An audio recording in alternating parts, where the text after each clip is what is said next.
ನಮಸ್ತೆ, ಮೌನಿಕ ತಿಲಕ್ ಯೂಟ್ಯೂಬ್ ಚಾನಲ್ಗೆ ನಾನು ನಿಮ್ಮ ರಂಜಿತಾ. ನಾನು ಚೆನ್ನಾಗಿದ್ದೀನಿ. ನೀವೆಲ್ಲರೂ ಹೇಗಿದ್ದೀರಾ? ವರ್ಷದ ಮೊದಲನೇ ಹಬ್ಬ ಮಕರ ಸಂಕ್ರಾಂತಿ.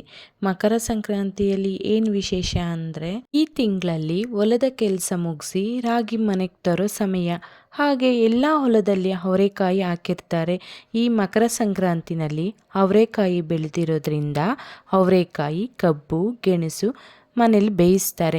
ಹಾಗೆ ಎಳ್ಳು ಬೆಲ್ಲ ತಿಂದು ಒಳ್ಳೆ ಮಾತಾಡಿ ಅಂತ ವರ್ಷಾರಂಭನ ಆಚರಣೆ ಮಾಡ್ತಾರೆ. ಈ ಹಬ್ಬವನ್ನು ಸುಗ್ಗಿ ಹಬ್ಬ ಅಂತಲೂ ಕರೀತಾರೆ. ಹಲವಾರು ಕಡೆ ಬೇರೆ ಬೇರೆ ಥರ ಹಬ್ಬನ ಆಚರಣೆ ಮಾಡ್ತಾರೆ. ಮನಸ್ಸಿನ ಬುತ್ತಳಿಕೆಯೊಂದಿಗೆ ವರ್ಷದ ಆರಂಭ ಮಾಡ್ತೀವಿ.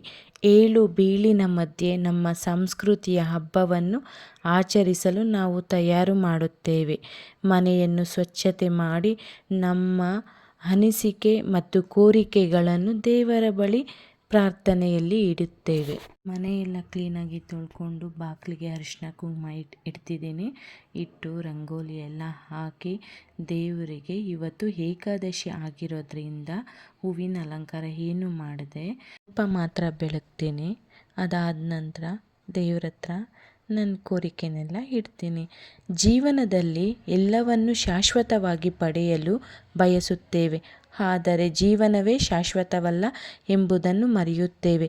ಸಹನೆ ನಿಮ್ಮದಾದರೆ ಸಕಲವೂ ನಿಮ್ಮದೇ, ವಿನಯ ನಿಮ್ಮದಾದರೆ ವಿಜಯವೂ ನಿಮ್ಮದೇ. ಹಾಗೆ ಮನೆಯೆಲ್ಲ ಕ್ಲೀನ್ ಮಾಡಿಕೊಂಡು ದೇವ್ರ ಮನೆಯನ್ನು ಕ್ಲೀನ್ ಮಾಡ್ತಾ ದೀಪ ಹಚ್ತಾ ಇದ್ದೀನಿ.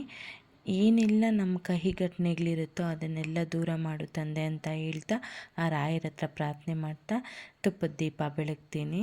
ಕೃಷ್ಣ, ನಾನು ನೀ ಇಷ್ಟಪಟ್ಟ ರಾಧೆಯಲ್ಲ, ನಿನ್ನನ್ನೇ ಬಯಸಿದ ಮೀರಾ ಕೂಡ ಅಲ್ಲ, ನಿನ್ನನ್ನು ವರಿಸುವಲು ಬಂದ ರುಕ್ಮಿಣಿಯೂ ನಾನಲ್ಲ, ಆದರೆ ನಿನ್ನನ್ನು ಪ್ರೀತಿಸಿ ಸಖ ಎಂದು ಭಾವಿಸಿ ಭಕ್ತಿಯಿಂದ ಆರಾಧಿಸುವ ಆರಾಧಕಿ ನಾನು ಕೃಷ್ಣ.